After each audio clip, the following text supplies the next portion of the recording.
여보, 은혜 집사님 혼자 사시니까 우리가 좀 챙겨드려야 하지 않겠어? 남편의 입에서 그 이름이 처음 나왔을 때 저는 그저 남편이 장로로서의 소명을 다하려는 줄로만 알았습니다. 35년을 함께 산 남편 성훈 씨는 평생 자기 울타리밖에 모르던 사람이었으니까요. 그런데 그 말 한마디가 제 인생을 통째로 뒤흔들 지옥 의서막이 될 줄은 그때는 꿈에도 몰랐습니다. 저는 올해 60입니다. 남편은 저보다 2살 위인 62이지요. 35해를 한 입을 덮고 살며 자식들 키워냈고 남들 보기엔 장로와 권사로 모범적인 신앙생활을 이어온 평범한 부부였습니다. 적어도 6개월 전까지는 그랬습니다. 6개월 전 교회에 박은혜라는 집사님이 새로 오셨습니다. 57, 암으로 남편을 먼저 보낸 지 3년 됐다는 여자는 첫날부터 눈가를 붉히며 가련한 모습으로 나타났습니다. 고향이라 내려왔지만 아는 사람 하나 없어 외롭다며 제 손을 잡고 눈물을 뚝뚝 흘리는 그 여자가 참 안쓰러웠습니다. 집사님, 우리 교회 식구들이 가족이에요. 힘든 일 있으면 언제든 말해요. 제가 했던 그 위로가 제 목을 겨누는 칼날이 될 줄도 모르고 말입니다. 그날 저녁 남편은 유독 제 얼굴을 살피며 은혜 집사 이야기를 꺼냈습니다. 그런데 그날 이후 아침잠 많던 남편이 달라지기 시작했습니다. 새벽 5시만 되면 벌떡 일어나 욕실로 향했습니다. 당신이 웬일로 새벽 기도를 다가? 그냥 나이 드니까 신앙생활을 좀 제대로 해야겠다는 생각이 들어서. 거칠거칠하던 남편의 얼굴에 윤기가 돌고 면도를 어찌나 깔끔하게 하는지 턱밑이 반질거렸습니다. 더 기막힌 건 향수였습니다. 결혼기념일 선물로 사준 향수가 화장대 구석에서 10년 넘게 먼지만 쌓여가고 있었는데 어느 날부터 남편의 옷깃에서 그 진한 향기가 풍기기 시작했습니다. 주일 아침이면 남편은 거울 앞에 서서 새 와이셔츠 깃을 세우느라 한참을 서성였습니다. 평생 제가 골라준 옷만 군말 없이 입던 사람이 백화점에서 직접 사온 푸른빛 셔츠를 입고는 제 눈도 마주치지 않은 채 집을 나섰습니다. 교회에 가면 남편의 시선은 늘 한 곳을 향해 있었습니다. 은혜 집사가 앉은 쪽을 힐끗거리며 예배가 끝나기 무섭게 그 여자 주위를 맴돌았습니다. 제 기분이 묘해지는 걸 느꼈지만 설마 했습니다. 장로님이 설마 딴 마음이 있는 건 아니겠지 하며 제 직감을 억지로 눌러 죽였습니다. 하지만 그 불안은 현실이 되어 남편의 휴대폰에서 터져나왔습니다. 주방 일을 하던 중 식탁 위에 놓인 남편의 전화기에 카톡 알림이 울렸습니다.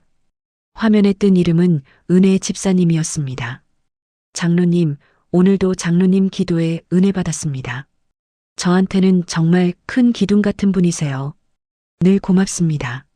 문장 끝에 붙은 그 웃음 이모티콘이 마치 저를 비웃는 것 같았습니다. 제 심장이 쿵 내려앉았습니다. 평소 저에게 문자 한 통 먼저 보내는 법이 없던 무뚝뚝한 양반이 만난 지 고작 몇 달 된 여자와 다정한 메시지를 주고받다니요. 손끝이 차갑게 식어가는 걸 느끼며 거실을 보았습니다. 남편은 소파에 앉아 콧노래를 흥얼거리며 성경책을 넘기고 있었습니다. 그 거룩한 모습 뒤로 숨겨진 낯선 남자의 냄새에 저는 처음으로 35년 살았던 이 집이 낯선 감옥처럼 느껴지기 시작했습니다. 이게 시작이었습니다. 제 남편이 주님의 사랑이라는 방패를 들고 저를 미친 여자로 몰아가기 시작한 그 지독한 연금 말입니다. 돈 없다니까? 성인이 됐으면 지 앞길은 지가 살아야지. 언제까지 부모 손 벌릴 거야? 나 땐 다 혼자 벌어서 공부했어. 얼마 전 40이 넘어 어렵게 얻은 늦둥이 막내딸 지훈이가 등록금 100만 원이 모자라 밥도 못 먹고 고민하고 있을 때 제 남편이 거실이 떠나가라 내뱉던 고함입니다. 그 서슬퍼런 목소리가 지금도 귓가에 쟁쟁한데 지금 제 눈앞에 놓인 남편의 통장에는 은혜자매라는 이름으로 매달 30만 원씩 꼬박꼬박 돈이 빠져나가고 있었습니다. 제 손이 덜덜 떨렸습니다. 통장을 든 손끝이 떨려 글씨가 물결치듯 흔들렸습니다. 30만 원. 누군가에겐 밥 몇 끼 먹으면 그만인 돈일지 모르지만 저와 제 딸에게 그 돈은 피 같은 돈이었습니다. 40이 넘어 귀하게 얻은 늦둥이 지훈이는 제 눈에 넣어도 안 아픈 막내딸입니다.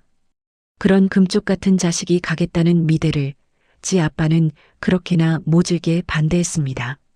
지원 한 푼 안 해줄 테니 갈 거면 내 힘으로 가라고 남편은 차갑게 등을 돌렸지요.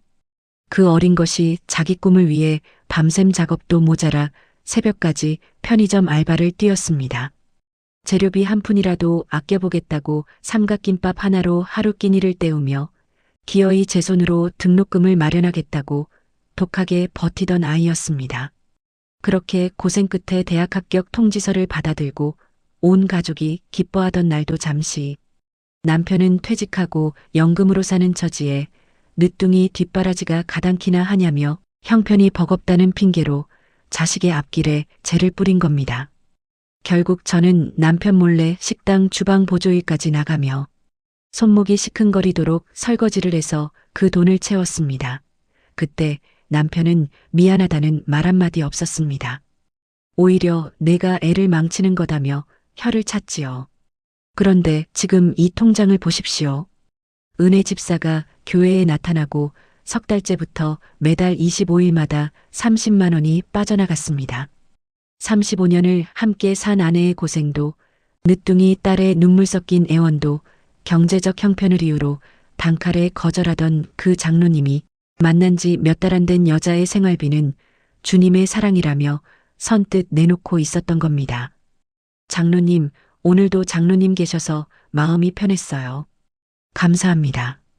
어제 남편 휴대폰에서 봤던 그 문자가 다시금 머릿속을 스치며 가슴이 타들어갔습니다. 은혜 집사의 그 편안한 마음은 제 딸의 눈물과 제 구분 등 위에서 만들어진 것이었습니다. 그날 밤 남편이 평소보다 늦게 기분 좋은 얼굴로 현관문을 들어섰습니다. 옷깃에는 여전히 그 낯선 향수 냄새가 배어 있었지요. 저는 거실 한가운데 통장을 펼쳐놓고 남편을 기다렸습니다. 여보, 이게 뭐야? 은혜 자매 30만 원. 이거 설명해봐. 남편의 얼굴에서 웃음기가 순식간에 사라졌습니다. 당황함도 잠시, 남편은 오히려 눈을 부릅뜨며 제게 다가왔습니다. 당신 지금 내 서랍 뒤진 거야? 당신 미쳤어? 미친 건 당신이지. 우리 지훈이 등록금 없어서 올 때 당신 뭐라 그랬어? 돈 없다며. 근데 이 여자는 뭔데 매달 돈을 보내? 제 비명 섞인 물음에 남편은 뻔뻔하게도 성경책을 식탁 위에 쾅 내려놓았습니다. 은혜 집사님, 사정 딱한 거 온 교인이 다 아는데 장로인 내가 모른 척해? 그건 나눔이고 봉사야. 당신은 어째 믿음 생활을 수십 년 하고도 그렇게 마음이 좁아 터졌어? 나눔? 봉사? 제 가슴은 이미 갈기갈기 찢겨 너덜너덜해졌는데 남편은 그 상처 위로 믿음이라는 소금을 뿌려댔습니다. 35년 세월이 무색해지는 순간이었습니다. 제가 식당 알바 나가며 번 돈은 아내의 당연한 희생이고 자기가 딴 여자에게 주는 돈은 거룩한 나눔이라는 그 논리 앞에 저는 할 말을 잃었습니다. 무엇보다 저를 비참하게 만든 건 그 여자의 생활비 30만 원이 아니라 그 돈을 보내며 남편이 느꼈을 성취감이었습니다. 아내 앞에서는 한 번도 보여준 적 없는 그 너그러운 봉사놀이에 제 인생 35년이 통째로 부정당하고 있었습니다. 당신 정말 그 여자가 불쌍해서 준 거야? 아니면 그 여자 앞에서 잘나 보이는 장로 노릇하고 싶어서 준 거야? 제 물음에 남편은 대답 대신 방문을 쾅 닫고 들어가 버렸습니다. 닫힌 문 너머로 남편이 누군가와 다정하게 속삭이는 소리가 들리는 것 같아 저는 거실 바닥에 주저앉아 밤새도록 울었습니다. 35년을 지켜온 제 성벽에 이미 돌이킬 수 없는 거대한 구멍이 뚫리고 있었습니다. 권사님이 요즘 갱년기라 그런가 장로님을 너무 힘들게 하신다며? 화장실 칸 안에서 들려온 그 한마디에 제 심장이 바닥으로 곤두박질 쳤습니다. 저와 수십 년을 함께 신앙생활 해온 김 집사와 이 집사의 목소리였습니다. 남편의 외도를 의심한다는 이유로 저는 어느새 교회 안에서 예민한 여자를 넘어 정신적으로 문제 있는 아내가 되어 있었습니다. 남편의 가스라이팅은 치밀하고도 잔인했습니다. 제가 은혜 집사에게 보낸 30만 원에 대해 따져 물을 때마다 남편은 화를 내는 대신 저를 불쌍하다는 듯 쳐다보며 혀를 찼습니다. 여보, 당신 요즘 정말 이상해. 혹시 의부증 아니야? 그 말은 그대로 비수가 되어 제 가슴에 박혔습니다. 분명 남편의 셔츠에선 낯선 향기가 진동을 했고 밤마다 베란다에 숨어 누군가와 속삭이는 걸 제 눈과 귀로 똑똑히 봤는데 말입니다. 하지만 남편은 그 모든 걸 제 망상이라며 단칼에 잘라냈습니다. 제가 따져 물을 때마다 남편은 오히려 침착한 얼굴로 목사님과 장로님들께 전화를 돌렸습니다. 집사람이 몸이 안 좋아 제정신이 아니니 이해해달라며 만나는 사람마다 미리 손을 써두었더라고요. 억울해서 잠을 이룰 수가 없었습니다. 늦둥이 딸 지훈이의 등록금 고지서를 보며 가슴을 쥐어짜던 날들이 떠올라 눈물만 흘렸습니다. 그런데 더 기가 막힌 건 주변 사람들의 반응이었습니다. 권사님, 장로님 같은 분이 어디 있다고 그래요? 교회 일에 저렇게 헌신적이신데 아내가 좀 더 넓은 마음으로 보듬어줘야지. 심지어 친한 친구 순자까지도 제 손을 잡으며 말했습니다. 야, 남자가 바람 피우는 것도 아니고 그냥 좀 챙겨주는 거라며. 내가 너무 예민하게 굴면 있던 정도 다 떨어진다. 모두가 저를 미친 사람 취급했습니다. 은혜 집사는 교회에서 저를 마주칠 때마다 세상에서 가장 선량한 표정으로 고개를 숙였습니다. 권사님, 저 때문에 오해가 생긴 것 같던데 어떡해요? 제가 정말 죄송해요. 그 가련한 목소리 뒤에 숨겨진 비웃음을 저는 분명히 봤습니다. 하지만 제가 그 여자에게 한마디라도 하려 들면 남편이 어디선가 나타나 저를 막아섰습니다. 그만해.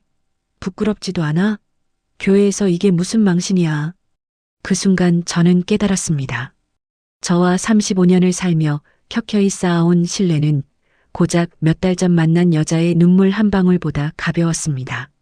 집에 돌아와 거울을 봤습니다. 눈은 빨갛게 충혈되어 있고 제가 봐도 거울 속 여자는 미친 사람 같았습니다. 잠도 못 자고 먹지도 못해 뼈만 앙상해진 제 모습. 남편은 그런 저를 투명 인간 취급하며 콧노래를 부르고 다녔습니다. 늦둥이 딸 지훈이가 제 손을 잡으며 물었습니다. 엄마, 아빠랑 무슨 일 있어? 엄마 얼굴이 왜 이렇게 안 좋아? 그 아이의 맑은 눈을 보니 차마 입이 떨어지지 않았습니다. 아빠가 딴 여자한테 돈을 퍼주고 엄마를 정신병자 취급해라고 어떻게 말하겠습니까? 아니야, 지훈아. 엄마가 요즘 좀 피곤해서 그래. 아이를 안심시키고 방으로 들어와 이불을 뒤집어 쓰고 소리 죽여 울었습니다. 세상 모든 사람이 남편 편인 것 같고 나만 이 거대한 거짓말의 늪에 빠져 허우적거리는 기분이었습니다. 35년 평생을 성실하게 살아온 대가가 고작 의부증 환자라는 낙인이라니요. 하지만 그 암흑 같은 시간 속에서도 제 안의 불꽃은 완전히 꺼지지 않았습니다. 그래, 내가 미친 게 아니라는 걸 증명해야겠어. 내 직감이 틀리지 않았다는 걸, 당신들이 틀렸다는 걸 반드시 보여주겠어. 저는 떨리는 손으로 남편의 차키를 쥐었습니다. 아무도 믿어주지 않는 진실을 찾기 위해 독한 여자가 되기로 했습니다. 그때까지만 해도 블랙박스 속에 어떤 추악한 진실이 담겨 있을지는 짐작조차 하지 못한 채 말입니다. 괜찮아요. 권사님은 이해하실 거예요. 그 사람은 원래 마음이 넓거든요. 남편의 차 블랙박스에서 흘러나오는 그 목소리를 듣는 순간 제 심장은 그대로 멈춰버리는 것 같았습니다. 마음이 넓어서 이해할 거라고요? 저를 미친 사람, 의부증 환자로 몰아세우며 세상 가장 비참한 구석으로 몰아넣은 남편이 그 여자 앞에서는 저를 이해심 많은 아내로 포장하며 자기를 정당화하고 있었습니다. 남편이 출근한 뒤 떨리는 손으로 블랙박스 메모리 카드를 빼내어 컴퓨터에 꽂았습니다. 설마 아니겠지, 내가 오해한 거겠지 하는 마지막 기대는 첫 번째 파일을 재생하자마자 무참히 깨졌습니다. 화면 속에는 제가 알던 35년 차 무뚝뚝한 장로님이 아니었습니다. 꿀이 떨어지는 목소리로 딴 여자의 기분을 살피는 낯선 남자가 앉아 있었습니다. 장로님, 오늘도 감사해요. 장로님 아니었으면 저 정말 어떻게 살았을까요? 은혜 집사의 간드러지는 목소리가 스피커를 타고 흘러나왔습니다. 남편은 허허 웃으며 대답하더군요. 별 말씀을요. 집사님 웃는 모습 보니까 제 마음이 더 좋습니다. 필요한 거 있으면 언제든 말해요. 내가 다 알아서 할 테니까. 딸아이가 등록금 100만 원 때문에 울 때 나약하게 커서 그렇다며 호통치던 그 목소리와는 너무나 달랐습니다. 그 부드럽고 다정한 음성은 저는 35년 동안 단 한 번도 들어본 적이 없었습니다. 저는 그저 집안일 해주고 애들 키우고 교회 체면 세워주는 그림자였을 뿐 남편에게 진짜 여자는 저 가련한 척하는 여우 같은 집사였던 겁니다. 파일을 뒤로 넘길수록 가관이었습니다. 남편이 장로회 모임이 있다며 늦는다고 했던 날 블랙박스 속 차는 은혜 집사 집 앞에 멈춰 있었습니다. 장로님 들어오셔서 차라도 한잔 하세요. 혼자 있으니 밤이 너무 기네요. 그럴까요? 잠깐만 들렀다 갈게요. 그 잠깐은 무려 2시간이 넘었습니다. 8시 20분에 들어간 남편이 다시 차에 올라탄 건 10시 40분. 2시간 반 동안 그 집안에서 차만 마셨을까요? 거실 소파에 앉아 성경책을 보던 남편의 거룩한 뒷모습이 떠올라 구역질이 났습니다. 주님의 사랑으로 봉사한다더니 밀실에서 그 여자의 외로움을 구제해주고 있었던 겁니다. 그리고 가장 최근 파일. 제 뒷목을 잡게 만든 결정적인 대화가 터져나왔습니다. 은혜 집사가 차에 타자마자 한숨을 푹 내쉬더니 입을 열더군요. 장로님 정말 죄송한데 저 요즘 물가가 너무 올라서 생활이 좀 빠듯하네요. 다음 달부터는 50만 원으로 좀 올려주시면 안 될까요? 장로님밖에 기댈 데가 없어서요. 순간 제 귀를 의심했습니다. 30만 원도 모자라 이제는 50만 원? 그런데 남편의 대답이 더 기가 막혔습니다. 아이고, 집사님이 얼마나 힘드시면 그런 소리를 하겠어요. 알겠습니다. 내가 어떻게든 마련해 볼게요. 우리 집사람 몰래 만드는 비상금이 좀 있으니까 걱정 마세요. 비상금? 얼마 전 딸 지훈이가 눈물을 쏟을 때 성인이 됐으면 지 앞길은 지가 살아야지. 언제까지 부모 손 벌릴 거야? 라고 말하던 그 인간이 딴 여자 생활비를 올려주기 위해 비상금을 털겠다고 약속하고 있었습니다. 은혜 집사는 기다렸다는 듯 장로님은 정말 제 생명의 은인이세요. 라며 콧소리를 섞어 애교를 부렸고 남편은 세상을 다 얻은 장군처럼 호탕하게 웃었습니다. 모니터를 바라보던 제 눈에서 뜨거운 눈물이 뺨을 타고 흘러내렸습니다. 억울해서가 아니었습니다. 35년 제 인생이 너무나 가여워서였습니다. 저는 그동안 무엇을 위해 살았을까요? 남편 뒷바라지에 시댁 수발까지 10,000원 한 장 내 손으로 편히 못 써보고 오로지 가족밖에 모르고 살았습니다. 그게 아내의 미덕인 줄 알고 미련하게 버틴 세월이 슬펐습니다. 하지만 슬픔은 이내 차가운 분노로 변했습니다. 저를 의부증 환자로 몰아세우며 교회 사람들에게 제 험담을 늘어놓던 남편, 그리고 가련한 과부 가면을 쓰고 제 가정을 야금야금 갉아먹는 그 여자. 그래, 당신들이 말하던 주님의 사랑. 내가 똑똑히 보여줄게. 저는 떨리는 손으로 블랙박스 영상을 제 휴대폰으로 옮겨 담았습니다. 이제는 울지 않기로 했습니다. 울음은 약한 자들이나 하는 것이니까요.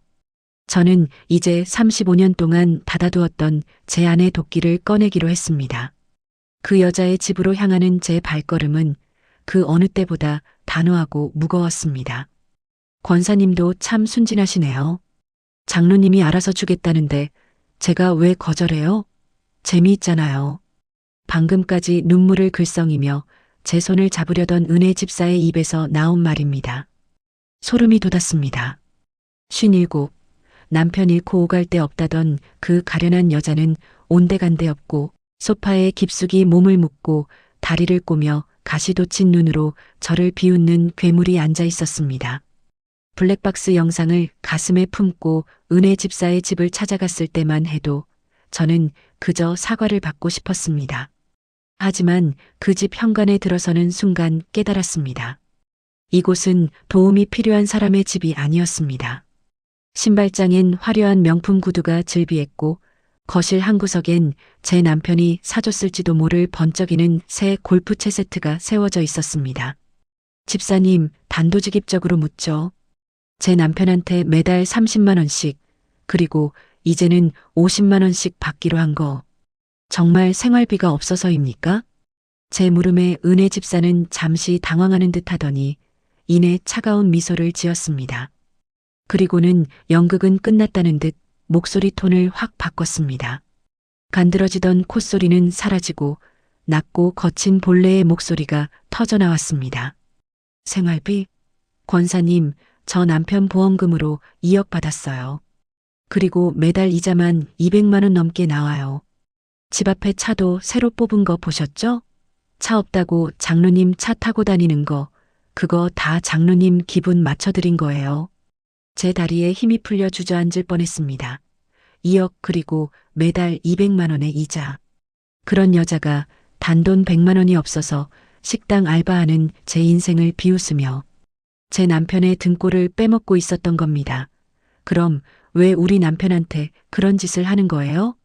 제 떨리는 목소리에 은혜 집사는 깔깔대며 웃었습니다.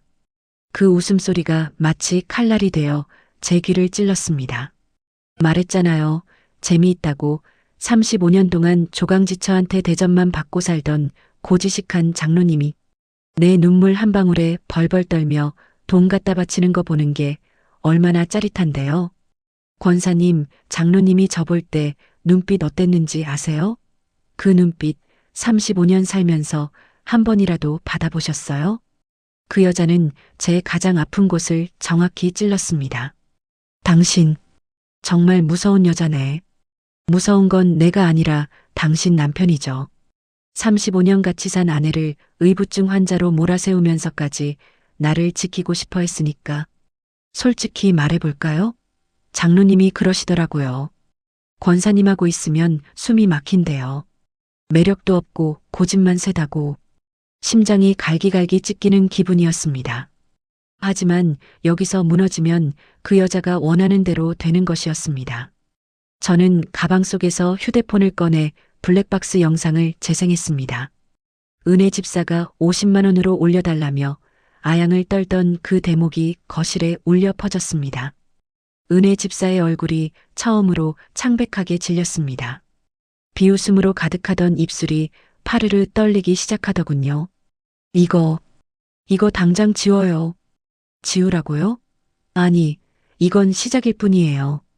집사님이 보험금 2억 받고 골프 치러 다니는 거 제가 이미 다 알아봤거든요. 증거 사진까지 다 있어요. 이걸 들고 지금 당장 목사님한테 갈까요? 아니면 오늘 저녁 예배 시간에 모든 성도 앞에서 틀어볼까요? 은혜 집사는 제 팔을 붙잡으며 매달렸습니다. 조금 전에 그 당당함은 어디 가고 다시 비굴한 피해자의 얼굴로 돌아가려 애쓰더군요. 하지만 저는 그 손을 무참히 뿌리쳤습니다. 늦었어요. 당신이 내 35년 인생을 정신병으로 몰아넣었을 때, 우리 늦둥이 딸의 눈물을 비웃었을 때, 당신은 이미 끝난 거야. 저는 은혜 집사의 집을 나왔습니다. 뒤에서 들려오는 비명 섞인 욕설을 뒤로하고 걷는 제 발걸음은 이상하게도 가벼웠습니다. 하지만 이제 진짜 시작이었습니다. 이 모든 일의 원흉, 35년 동안 제 곁에서 가면을 쓰고 살았던 제 남편과의 결전이 기다리고 있었습니다. 그 가식적인 가면도 산산조각이 날 것입니다. 당신 지금 거기 앉아서 뭐 하는 거야? 밥도 안 차리고 노트북은 왜 꺼내나? 집에 들어선 남편은 트집을 잡으며 혀를 찼습니다. 제 손에 들린 그 작은 메모리 카드가 자기 목줄을 쬐 단두대인 줄도 모르고 그는 여전히 오만한 장로의 얼굴로 저를 훈계하려 들었지요. 평소 같으면 미안해요. 금방 차릴게요 하며 몸을 낮췄겠지만 그날의 저는 달랐습니다. 저는 대꾸 한마디 섞지 않고 남편이 보는 앞에서 보란 듯이 노트북을 펼쳤습니다. 그리고 가장 최근의 블랙박스 파일을 재생했습니다. 장로님, 다음 달부터는 50만 원으로 좀 올려주시면 안 될까요? 장로님밖에 기댈 데가 없어서요. 알겠습니다. 내가 어떻게든 마련해 볼게요. 우리 집사람 몰래 만드는 비상금이 좀 있으니까. 거실 가득 남편의 다정한 목소리와 은혜 집사의 콧소리가 울려 퍼졌습니다. 남편의 얼굴이 순식간에 잿빛으로 변하더군요. 조금 전까지 당당하던 어깨가 눈에 띄게 움츠러들었습니다. 그때 자기 방에서 공부하던 딸 지훈이가 소리를 듣고 나왔습니다. 엄마, 이게 무슨 소리야? 아빠 목소리 같은데. 비상금? 50만 원? 지훈이의 떨리는 목소리에 남편은 얼어붙었습니다. 딸아이의 눈동자에 비친 자신의 추악한 뒷모습을 본 남편은 차마 고개를 들지 못했습니다. 지훈아, 방에 들어가 있어. 아빠랑 할 얘기가. 아빠, 대답해봐. 나 등록금 없어서 올 때 아빠 정말 돈 없었던 거 맞아? 근데 왜 이 아줌마한테는 돈을 줘? 이 아줌마가 나보다 소중해? 딸의 날선 질문에 남편은 아무 대답도 못했습니다. 35년 동안 제가 쌓아준 남편의 권위가, 그가 그토록 소중히 여기던 체면이라는 성벽이 제 자식 앞에서 산산조각이 나는 순간이었습니다. 저는 지훈이를 방으로 들여보낸 뒤 남편 앞에 은혜 집사의 실체가 담긴 서류들을 던졌습니다. 당신이 주님의 사랑으로 구제한다던 그 여자, 보험금 2억에 매달 이자만 200 넘게 받는 부자예요. 당신이 몰래 비상금 털어 바칠 때 그 여자는 그 돈으로 골프채 사고 새 차 뽑아서 당신 비웃고 다녔다고 남편은 주저앉았습니다.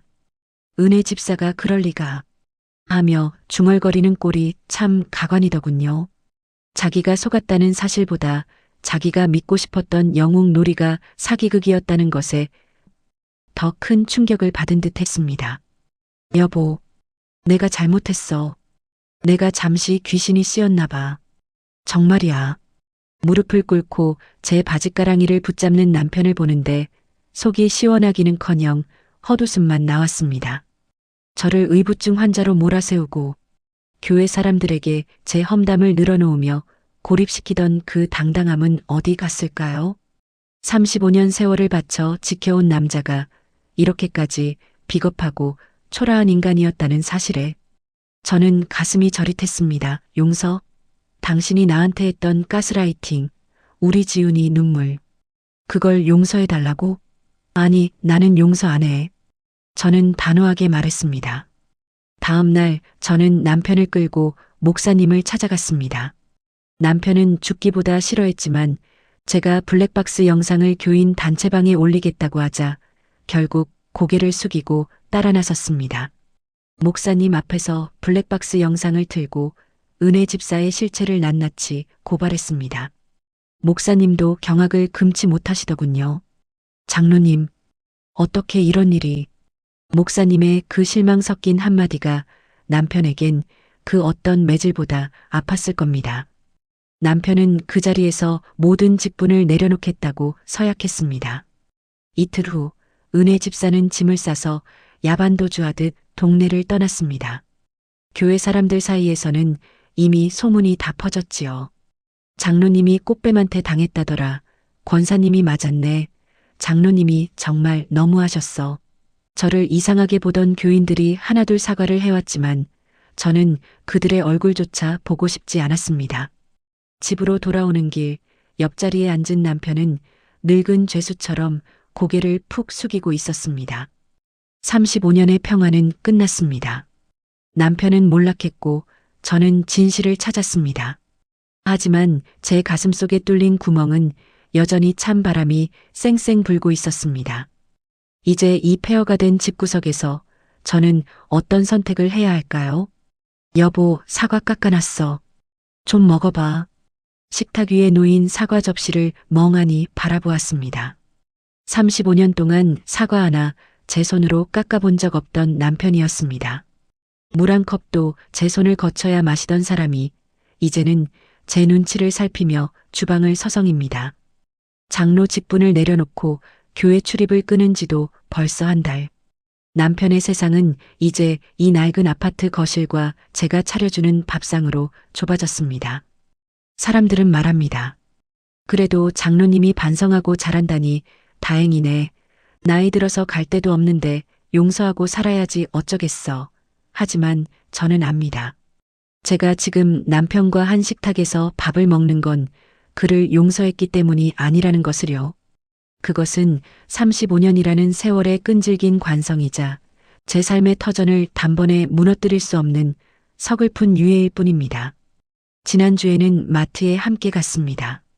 남편이 조심스럽게 제가 좋아하는 딸기 한 팩을 카트에 담더군요. 이거 당신 좋아하잖아. 그 말을 듣는데 고마움보다 서글픔이 먼저 밀려왔습니다. 내가 딸기를 좋아하는 걸 아는 사람이 늦둥이 딸이 등록금 때문에 울 때 그 여우 같은 여자에게 50만 원을 주겠다고 약속했었나? 35년 내 곁에 있던 아내의 취향은 이제야 공부하듯 익히면서 몇 달 만난 여자의 비위는 어찌 그리 신들린 듯 맞췄을까? 남편의 뒤늦은 다정함은 가끔 제 가슴을 더 날카롭게 찔러옵니다. 밤마다 제 방문을 열고 들어와 제 발을 주물러주며 미안하다고 말하는 남편의 손길이 닿을 때면 저는 블랙박스 속 그 부드러웠던 남편의 목소리가 환청처럼 들려 몸서리를 칩니다. 지훈아, 아빠 미워하지 마. 아빠가 정말 실수한 거야. 딸아이에게 비굴하게 손을 내미는 남편을 보며 저는 생각합니다. 바람은 지나가면 그만이라지만 그 바람이 휩쓸고 간 자리에 남은 폐허는 누가 치워야 하는 걸까요? 남편은 사건이 해결됐으니 예전으로 돌아갈 수 있다고 믿는 모양이지만 한번 불신이라는 독이 퍼진 관계는 결코 예전의 빛깔을 회복할 수 없습니다. 이제 저는 남편의 휴대폰을 검사하지 않습니다. 늦게 들어온다고 전화를 걸지도 않지요. 그것은 믿음이 회복되어서가 아니라 이제는 남편이 내 인생의 전부가 아니라는 것을 깨달았기 때문입니다. 35년 동안 남편의 아내로, 교회의 권사로, 아이들의 엄마로만 사느라 정작 나라는 사람은 실종된 채 살았다는 걸 그 지독한 배신을 겪고서야 알게 된 겁니다. 어제는 막내 지훈이가 아르바이트에서 번 돈이라며 제 손에 5만 원권 2장을 쥐어주더군요. 엄마, 이제 아빠 눈치 보지 말고 엄마 하고 싶은 거 해. 나 이제 다 컸어. 그 아이의 단단한 손을 잡으며 저는 다짐했습니다. 남편을 용서하는데 내 남은 에너지를 쓰지 않기로요. 대신 그동안 돌보지 못했던 제 자신을 사랑하는데 집중하기로 했습니다. 남편이 깎아놓은 사과 한 조각을 입에 넣었습니다. 달지만 끝맛은 여전히 씁쓸합니다. 아마 평생 이 맛을 느끼며 살아가겠지요. 하지만 괜찮습니다. 저는 이제 미친 여자도 아니고 외로운 피해자도 아닙니다. 내 직감을 믿고 진실을 찾아냈으며 내 가정을 무너뜨리려던 침입자를 내 손으로 몰아낸 강인한 여자니까요. 여러분, 혹시 지금 곁에 있는 남편 때문에 아니면 믿었던 누군가의 배신 때문에 밤잠을 설치고 계신가요? 오늘 밤 거울 속의 당신에게 꼭 말해주세요. 고생했다고, 그리고 이제는 당신 자신을 위해 살라고요. 35년의 긴 터널을 지나 비로소 저를 마주한 오늘. 저는 태어나 처음으로 남편이 아닌 저 자신을 위해 조용히 기도해 봅니다.